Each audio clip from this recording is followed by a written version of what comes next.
ducks.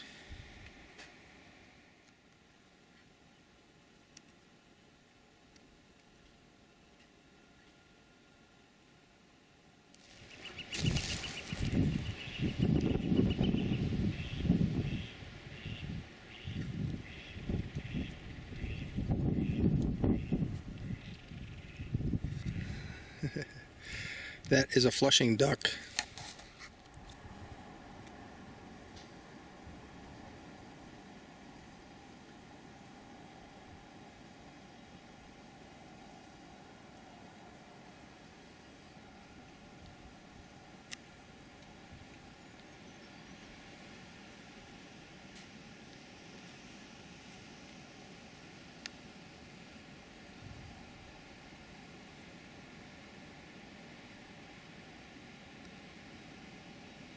Deer have been browsing on the garlic.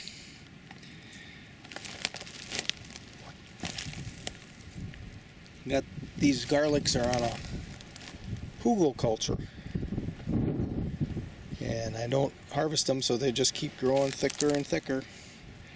They're still edible. I really don't need to pick them, so I let them go.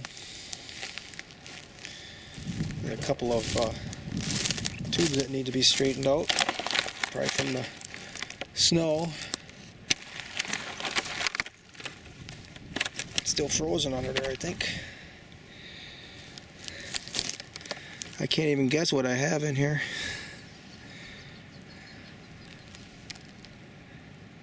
The deer have been browsing them off, so I'm going to have to cage it.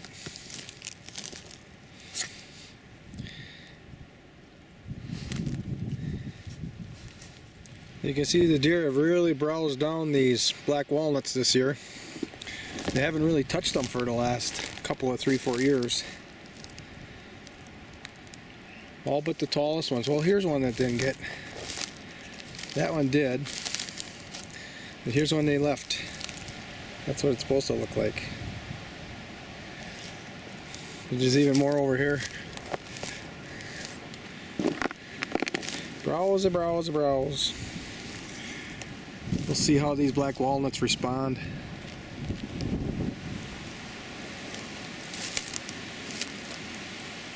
I read a article that said that the saliva of the deer actually the trees respond to. They start producing chemicals that make the, I think it was the deer didn't want to eat them as readily. But I can imagine that it also, I mean, it's not that I imagine, it's like I notice it in my plantings here, that if a deer browses the tree and you do protect it from them browsing it further, they really send up tall shoots quickly. But deer are smart, they actually break them. They'll break those leads and get the saplings to send out more laterals, and that's more food. Here are a couple trees that I just tubed and caged. I think they're Antonofka. But because they're so close, I think one's an Antonofka and the other is a crabapple. I planted them in 2014. And they've been chomped on by the deer ever since. But now I'm going to protect them. They definitely are worthy of the extra work. These two are red mulberries. So they're not really supposed to grow up here in the UP. They're not setting the world on fire, but probably because the deer have been chomping on them too.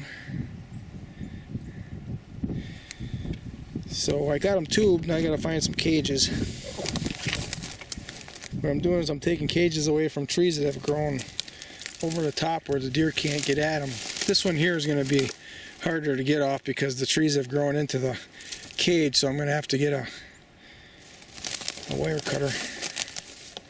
That's a pear tree, I'm pretty sure. Alright, more work to do. You can notice red osier dogwood in here, red dogwood. I planted 18 of them in here yesterday during the rain, so I couldn't get any video of it. Cameras don't like the rain. This is a series of little troughs that I had excavator operator dig out and make double topsoil on the beds. And I'm envisioning this whole thing just loaded with dogwood. And every couple of years come in and cut it and let it send out new shoots. And that is going to be deer food. The deer like to munch on this stuff. So it's all throughout the beds here. I've got 1, 2, 3, 4, 4.5 beds planted with 18 of them, and now I got another 5 or so beds to go.